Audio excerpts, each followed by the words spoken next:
When you talk about Best Governor of the Year award, the presupposition is that the recipient has performed creditably well within the period under review. And what is the period under review here? 2021. In 2021, 106 million US dollars came into the Southeast as FDI. Imo attracted zero. Foreign direct investment. Imo attracted none. Zero. It was just shared between Enugu, Anambra, and a part of it, Abia. Within the same period, maternal mortality rate in Imo has got worse. The unemployment rate of Imo rose from 74% to 83%. The same period you are awarding Uzodimma the Best Governor of the Year. Imo State became a killing field. Soldiers are being beheaded in Imo. Law enforcement personnel are being killed in Imo. Olo has become impassable. Businesses have shuttered. Also has collapsed, and the East, where the governor comes from, has collapsed. He has no solution to these problems. He has never deemed it fit to convene an all-encompassing stakeholders engagement to brainstorm and find lasting solution to this problem.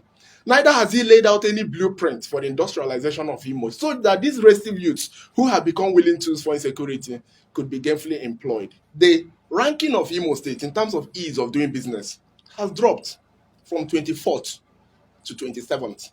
A state like Kaduna, with the advent of Kadipa by El-Rufai, now does better in terms of attracting foreign direct investment and the promotion of investment in general than Imo State.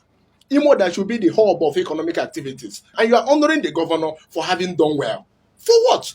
The flagship road that Uzodimma has done, which he said he once had an MOU with Julius Berger, remains the Olo-Owerri road, which is 44 kilometers. We have questioned the governor. Tell us the cost of this road.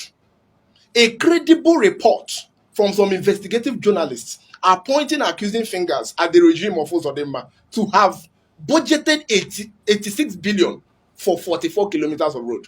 At that rate of 86 billion, you're talking about almost 2 billion per kilometer. When, of course, you know that the World Bank report has pinpointed that it is 230 million that you can use for a kilometer of road, which means the highest that road should have cost is about 17.6 billion. We are now asking questions, what has happened to 64.6 billion?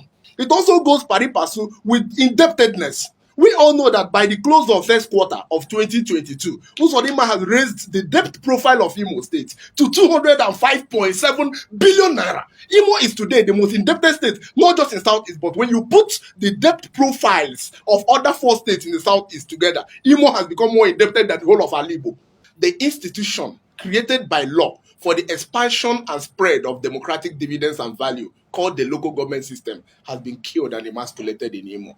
In the last 28 months that Uzodimma has been governor, the local government system in Imo State is supposed to have received 140 billion, representing an average of 5 billion per month. Check the federation account. That's what we get from FAC. For instance, my local government is supposed to be earning about 165 million every month. Check it by 28 months and check if what you are seeing in Idahono today has justified 165 million times 28. When Uzodimma comes and tells you that he will buy uniform, deploy more men, buy more gun, and borrow more through from federal government, he is only solving the symptoms. He's not solving the disease. Because these people are willing tools. You are not creating job for them. The local government system that should have engaged them and opened up space for their participation, you have emasculated. Nothing is happening in the grassroots. Let me tell you, the rural unemployment and poverty today in Imo is unprecedented.